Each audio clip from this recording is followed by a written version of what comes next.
হয়, আজি আমাৰ সদৌ অসম কৰ্মচাৰী পৰিষদৰ অন্যতম এখনে সাংগঠনিক জিলা আৰু মই গৌৰৱ কৰোঁ যাক লৈ যে মোৰ গৃহ জিলা নলবাৰী জিলা।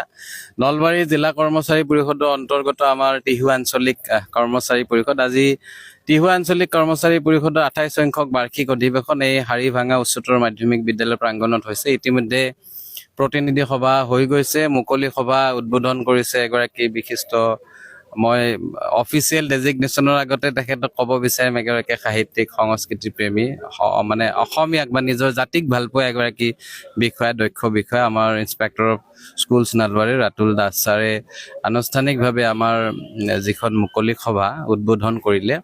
আৰু ইয়াৰ পিছত মুকলি সভাৰ কাম চলি আছে আৰু বিভিন্ন বিষয়, বিভিন্ন দিশ ইয়াত আলোচনা হৈছে। প্ৰতিনিধিসকলে বিভিন্ন আখুৱা কৰ্মচাৰী সমাজৰ বিভিন্ন পৰ্যায়ৰ, শিক্ষকে হওক বা অনাশৈক্ষিক বিষয়ত জড়িত সন্মানীয় কৰ্মচাৰীসকলৰ যিসমূহ সমস্যা, এই সমস্যাসমূহৰ ওপৰত আলোকপাত হৈছে আৰু সিদ্ধান্ত হৈছে।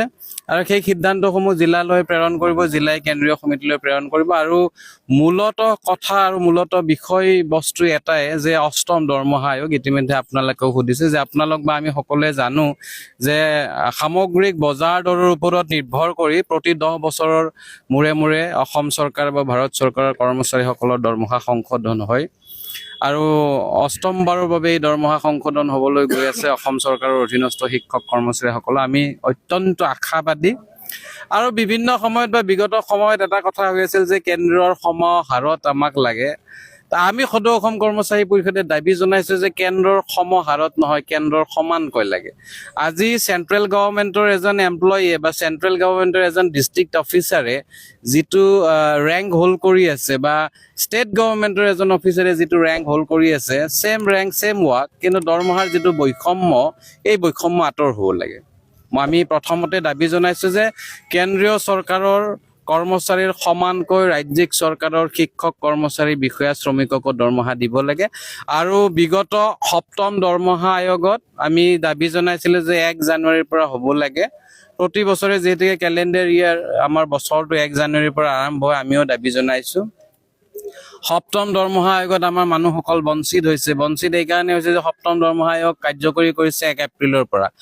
আৰু এই অষ্টম দৰমহা আয়োগত যাতে সেই আশ্বাস নাথাকে, সেইকাৰণে আমি পুনৰাই আজি 1 বছৰ 1.5 বছৰ ধৰি এই কথাটো কৈ আহিছোঁ, বা বিভিন্ন সভা সমিতি কৰ্মচাৰী সমাজৰ, যে 1 জানুৱাৰী 2026ৰ পৰা আমাক এফেক্ট লাগে, কাৰ্যকৰীকৰণ হ'ব লাগে। এইটো 27 জানুৱাৰীত দিয়ক, ফেব্ৰুৱাৰীত দিয়ক, আমাৰ ক'বলগীয়া নাই। এইখিনি বকেয়া হিচাপে আমি নিশ্চিতভাৱে পাম।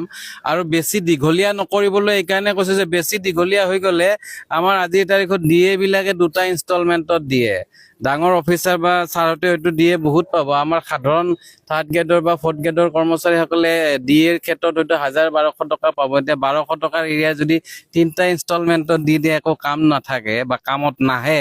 গতিকে আমিও বিচাৰিছোঁ বৰ দীঘলীয়া বা লেহেমীয়া যাতে নহয়। আমি আশাবাদী আমাৰ বৰ্তমানৰ যিগৰাকী মুখ্যমন্ত্ৰী ডক্টৰ হিমন্ত বিশ্ব শৰ্মা ডাঙৰীয়াই যথেষ্টখিনি কৰ্মচাৰী সমাজৰ হিতৰ কাৰণে কৰিছে।